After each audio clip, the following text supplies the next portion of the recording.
Hello student, आज हम लोग एक नया टॉपिक डिस्कस करेंगे, अंतःस्रावी तंत्र या एंडोक्राइन सिस्टम। अंतःस्रावी तंत्र, इसको कहते हैं एंडोक्राइन सिस्टम।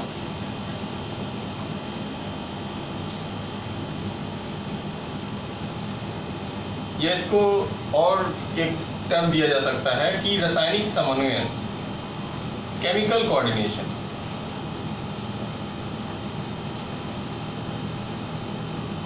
ठीक है, केमिकल कोऑर्डिनेशन ये क्या होता है, अंतःस्रावी तंत्र क्या होता है।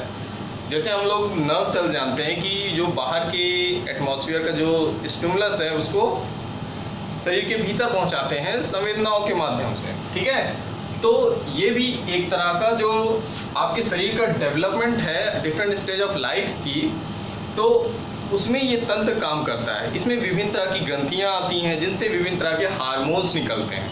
तो हम कह सकते हैं कि ऐसा तंत्र जिसमें विभिन्न प्रकार की अंतःस्रावी ग्रंथियां आती हैं तथा जो विभिन्न तरह के हार्मोन सिक्रीट करते हैं जिनसे जीव का समुचित विकास हो पाता है। इसको सिंपली डिफाइन करना हो तो ऐसा तंत्र जिसमें विभिन्न अंतःस्रावी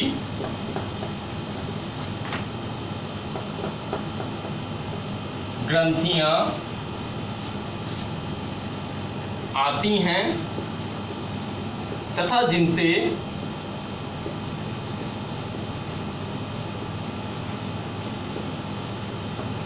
विभिन्न प्रकार के हार्मोन्स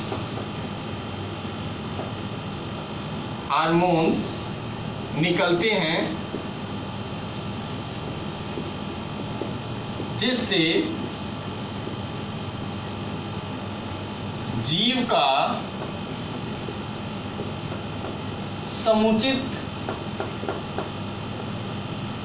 विकास या डेवलपमेंट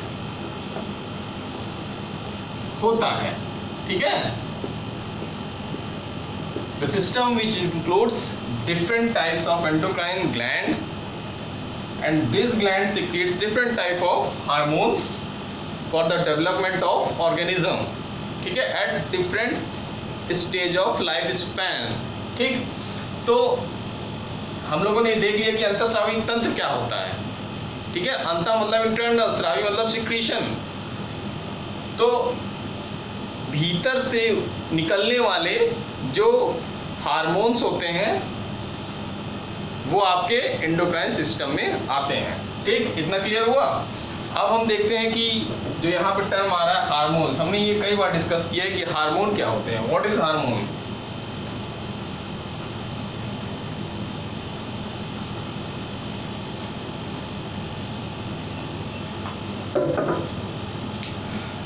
आपका जो हार्मोन है एक तरह का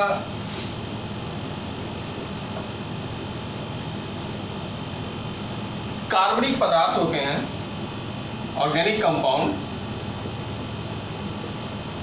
कार्बनिक पदार्थ। ठीक है, ये क्या काम करते हैं? ये जो होते हैं शरीर में उस स्थान से निकलते हैं, मतलब इनकी जो ओरिजिन की साइट है वहां से ये निकलते हैं, फिर ब्लड के माध्यम से जहां पे इनकी आवश्यकता होती है वहां पे जाते हैं, साइट ऑफ एक्शन पे जाते हैं। जैसे देखते हैं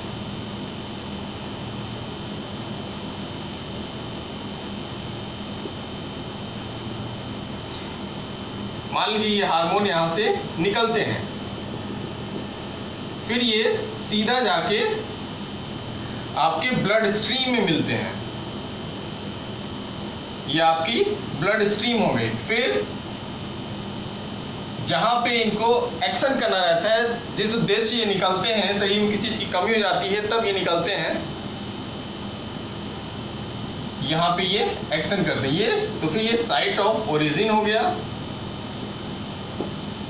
ओरिजिन और ये साइट ऑफ एक्शन।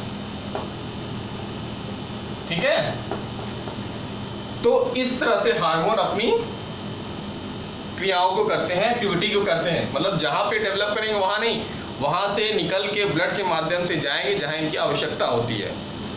तो इसको आपका केमिकल मैसेंजर भी कहा जाता है, केमिकल मैसेंजर। ठीक है, तो ये आपका हो गया दूत, रासायनिक दूत। मतलब ये सूचनाओं को भी एक तरह से ले जा रहा है कि ये चीज जरूरत है। वहां पे different type of hormone secrete होते हैं विभिन्न तरह के अंतःस्रावी ग्रंथियों से। ठीक, अब हम लोग देख लेते हैं कि कितनी तरह की ग्रंथियां होती हैं।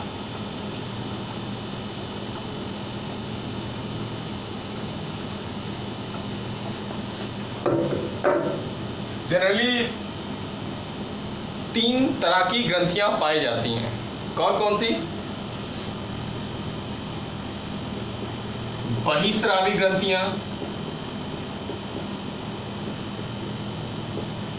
बहिस्रावी ग्रंथियां, इसको कहते हैं एक्सोक्राइन ग्लैंड, एक्सोक्राइन ग्लैंड्स। दूसरी हैं अंतःस्रावी ग्रंथियां, अंतःस्रावी ग्रंथियां, इसको कहते हैं, जिसको हम लोग डिस्कस करेंगे, endocrine gland. Next is the mixed gland या मिश्रित ग्रंथियां।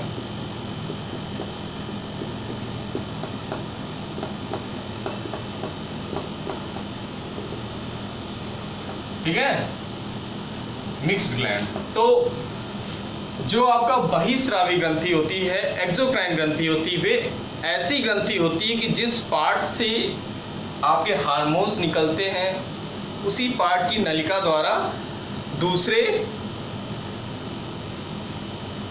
भाग में जाते हैं जहां इनकी जरूरत होती है। ठीक है, तो ये इसको डक्टेड ग्लैंड भी कह सकते हैं।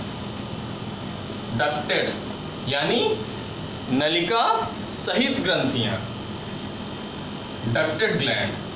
ठीक है, और यहाँ पे जो होती है, जो आपकी एंडोक्राइन ग्लैंड होते हैं, इसमें आप क्या आते हैं कि इसमें डक्ट नहीं होती, नलिका नहीं होती। ये आपकी किसी ग्लैंड से हार्मोन निकलता है फिर ब्लड में चला जाता है। इसमें ऐसा नहीं होता, इसमें हार्मोन निकलेगा और सीधा ग्रंथियों के माध्यम से ही जहाँ इसकी जरूरत होती है वहाँ पहुँचाया जाता है। ठीक, इसको डक्टलेस ग्लैंड कहते हैं, डक्टलेस ग्लैंड। ठीक है, तो इसमें भी कई आपकी ग्रंथियां आ जाती हैं, जैसे आपकी सैलिवरी ग्लैंड्स,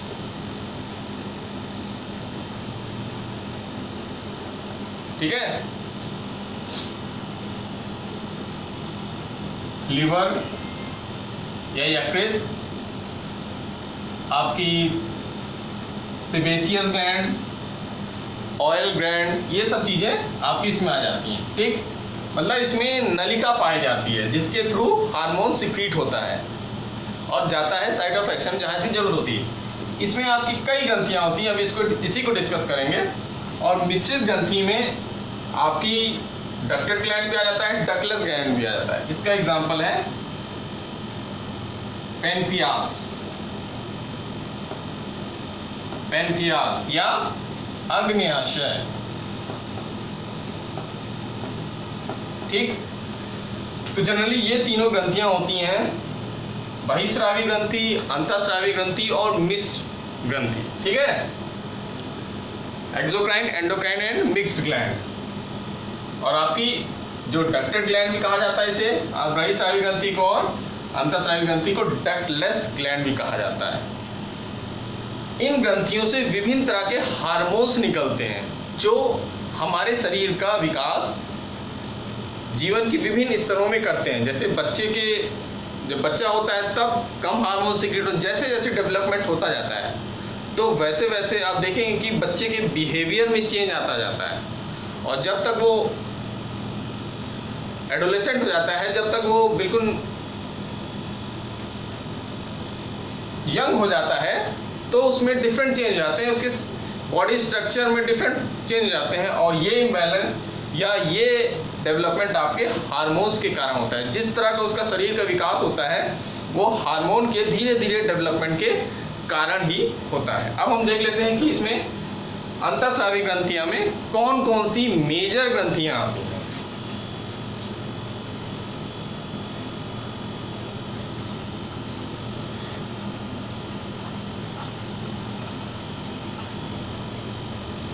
ये इंपॉर्टेंट है, थोड़ा ध्यान से पढ़िएगा। सबसे पहले हम देखेंगे कि जो एंडोक्राइन ग्लैंड है उसकी पोजीशन कहाँ पे होती है, कौन कौन सी ग्रंथि होती है। ठीक है, अंतःस्रावी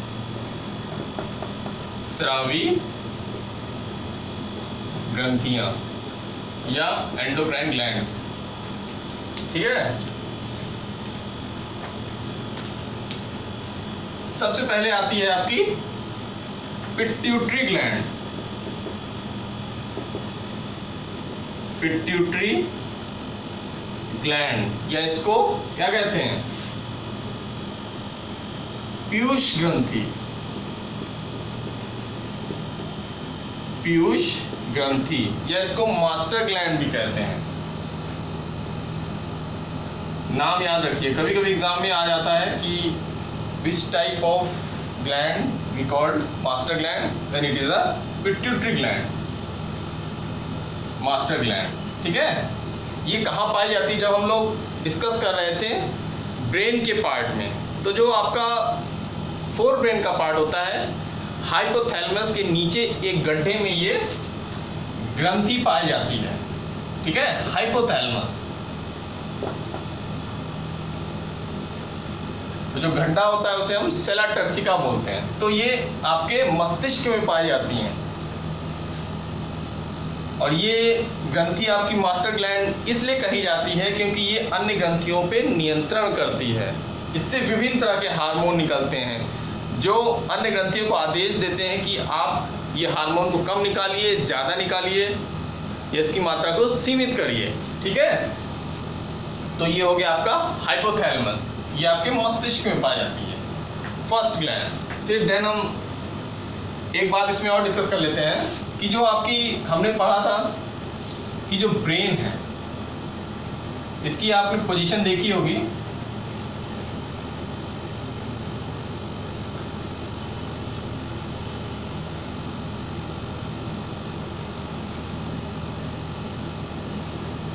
ठीक है, यहाँ पे जो आगे निकलती है मक्के के दाने के आकार की ग्रंथि जो होती है,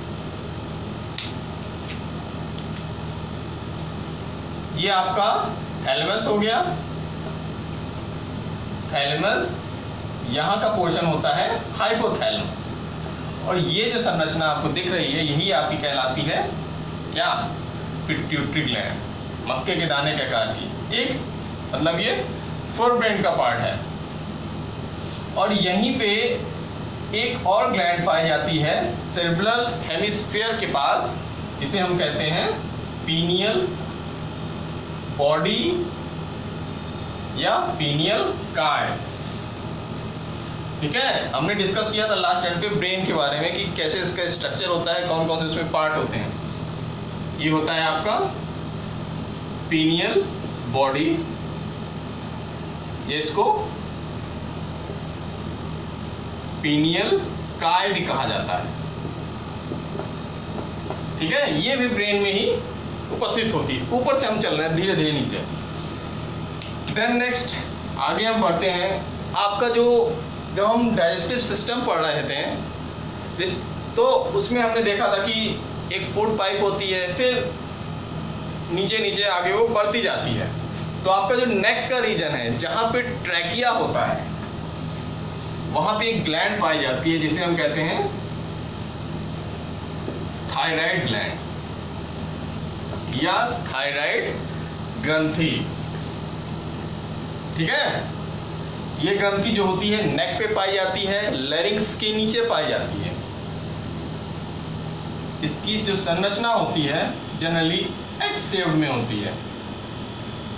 ठीक, ये आपकी थायराइड ग्लैंड हो जाती है। इस थायराइड ग्लैंड में एक और ग्रंथि पाई जाती है जो छोटी छोटी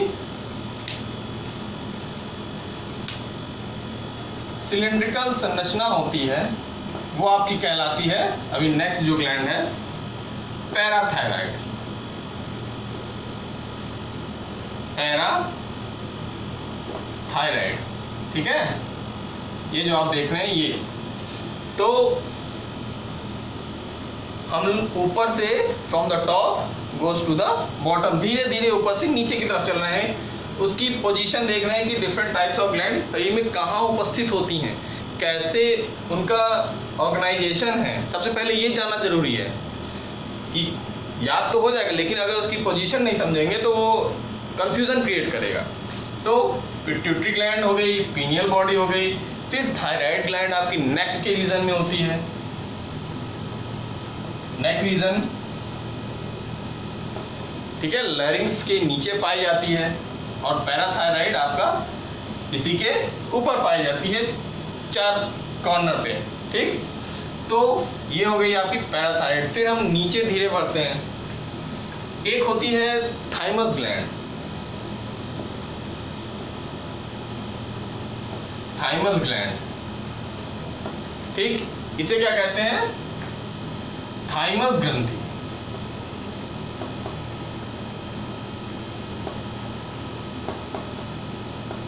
ये कहाँ होती है, जब हम नीचे आते हैं, नेक के नीचे आते हैं, तो उसके बाद एक स्टर्नम जो होता है, हमारी पसलियों का जो समूह होता है, ठीक है, वहां पे ये ग्रंथि हार्ट के सामने पाई जाती है, in the sternum, upper part of the chest, मतलब सीने के ऊपरी भाग में, स्टर्नम के पास में, स्टर्नम,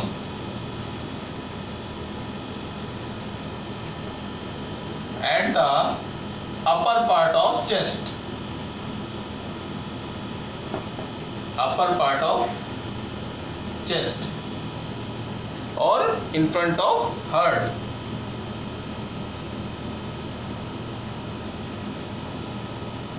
ठीक है, तो इसकी ये लोकेशन होती है कि ये कहाँ पाई जाती है। अब हमने थाइमस ग्लैंड देख लिया। ये ग्लैंड की एक विशेषता होती है कि ये आपके जो बच्चे होते हैं, इन्फेंट्स होते हैं, उसमें ज़्यादा डेवलप होते हैं, और धीरे धीरे जब यंग होने लगते हैं तो ये धीरे डिजेनरेट कर जाती है। ये जो ग्रंथि होती है एक तरह का लिम्फेटिक ऑर्गन होता है, ये लिम्फेटिक सिस्टम का पार्ट है, ठीक है। लिम्फेटिक सिस्टम हमने डिस्कस किया था कि उसमें जो होता है लिम्फोसाइट्स होते हैं जो हमारी रक्षा रोगों से लड़ने में करने में करते हैं, हेल्प करते हैं कि किसी तरह का इन्फेक्शन शरीर में ना हो, लिम्फोसाइट्स बनते हैं। तो ये ग्रंथि धीरे धीरे डिजेनरेट कर जाती है, ठीक है, जैसे जैसे एज बढ़ती जाती है। तो ये आपकी हो गई थाइमस ग्लैंड। तो हम लोगों ने देख लिया generally pituitary, pineal body, thyroid gland, parathyroid और थाइमस ग्लैंड। अब हम देखते हैं, धीरे धीरे हम नीचे उतर रहे हैं।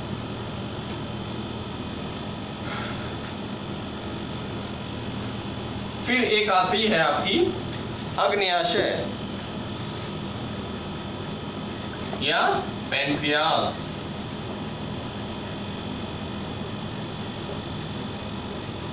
ये क्या होता है, इसकी भी लोकेशन हम जब डाइजेस्टिव सिस्टम पढ़ रहे थे तो बताया था कि ये कहाँ पाया जाता है, लीवर से अटैच हुआ स्टोमक के नीचे पाया जाता है। और ये एक तरह की मिश्रित ग्रंथि है, मिक्स्ड ग्लैंड है। एग्जाम में कभी पूछा जाता है कि किसी मिक्स्ड ग्लैंड का नाम बताइए, मिश्रित ग्रंथि का नाम बताइए,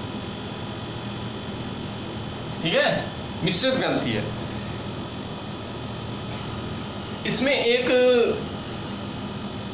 समूह पाया जाता है जिसे हम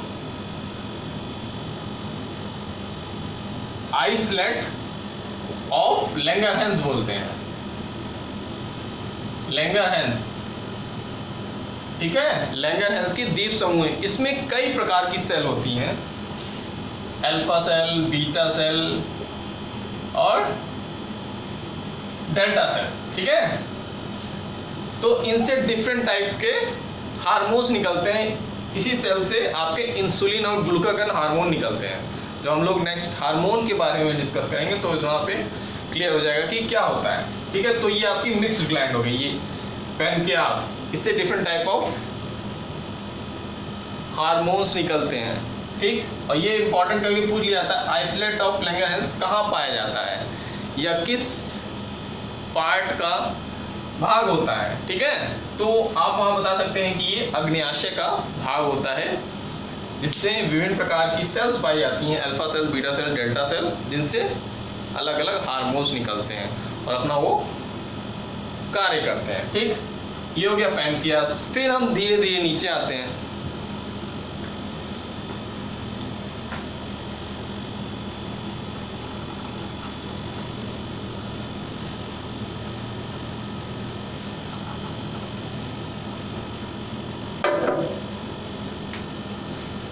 फिर आपका आता है, जब हम एक्सक्रीटरी सिस्टम पढ़ रहे थे तो हमने देखा था कि मेन एक्सक्रीटरी ऑर्गन क्या होता है, आपका किडनी होती है। एक जोड़ी किडनी जो पाई जाती है, सेम के बीच की आकृति होती है, उसके ऊपर एक ग्रंथि पाई जाती है जिसे हम कहते हैं एड्रिनल ग्लैंड, एड्रिनल ग्लैंड या अधिवृक्क ग्रंथि, अधिवृक्क ग्रंथि, ठीक है। इसमें क्या होता है, अधिवृक्क ग्रंथि जो होती है आपकी किसमें पाई जाती है, वृक्क के ऊपरी सतह पर पाई जाती है। जैसे हम लोग जानते हैं ये आपका वृक्क हो गया, फिर उसके ऊपर एक संरचना पाई जाती है, तो यही आपकी अधिवृक्क ग्रंथि होती है, ठीक। समझ में आया इसकी पोजीशन, मेन आप पहले इसका लोकेशन समझ लीजिए, डिफरेंट जो ग्लैंड्स है वो कहाँ पाई जाती हैं, तब उसके फंक्शन को देखेंगे। तो ये आपकी होगी अधिवृक्क ग्रंथि, यहाँ पाई जाती है। इस अधिवृक्क ग्रंथि के दो पार्ट होते हैं,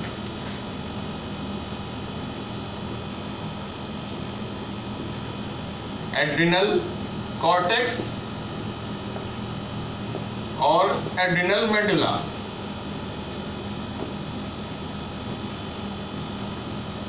ठीक है, इन दोनों पार्ट से डिफरेंट टाइप के हार्मोन्स निकलते हैं।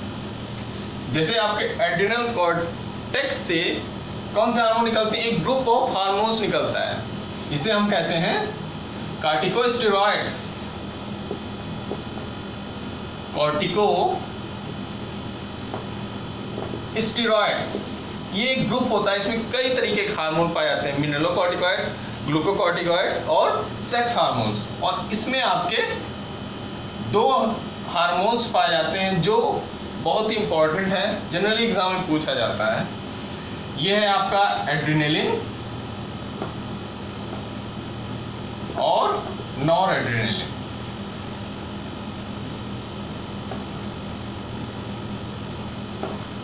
ठीक है, ये हार्मोन आपके विशेष परिस्थितियों में डेवलप होते हैं, जब हमें अचानक किसी चीज़ की ज़रूरत पड़ती है, हमें अचानक किसी चीज़ में ताकत लगानी होती है, तो ये हमें एक तरह की सेफ्टी प्रदान करते हैं। अचानक मूवमेंट करने के लिए निकलते हैं और तुरंत हम एक्टिव हो जाते हैं। तो ये आपका एड्रिनलिन और नॉन एड्रिनलिन हो गया, ठीक। फिर हम आते हैं गोनेड्स पर, जेनेटिक ऑर्गन्स।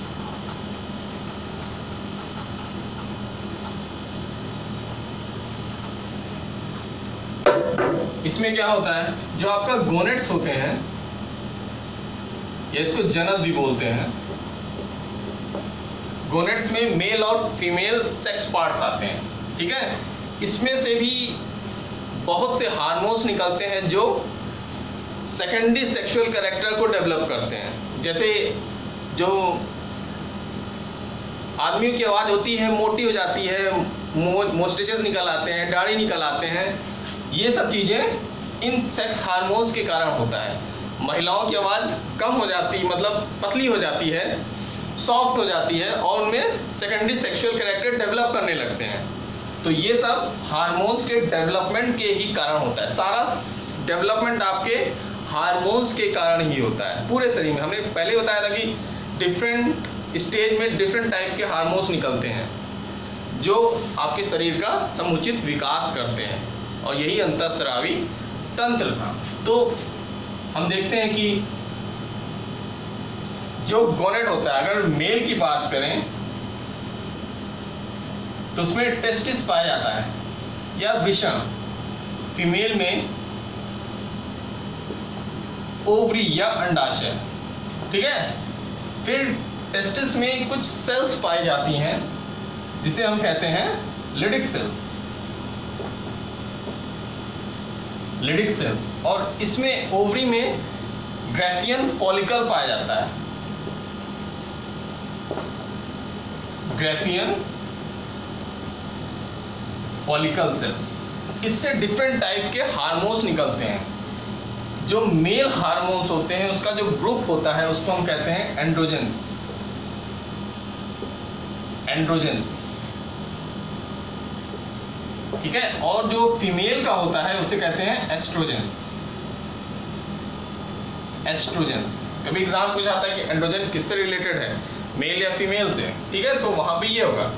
तो इन लिडिक सेल से आपके सेक्स हार्मोन्स निकलते हैं, ठीक। Generally testosterone,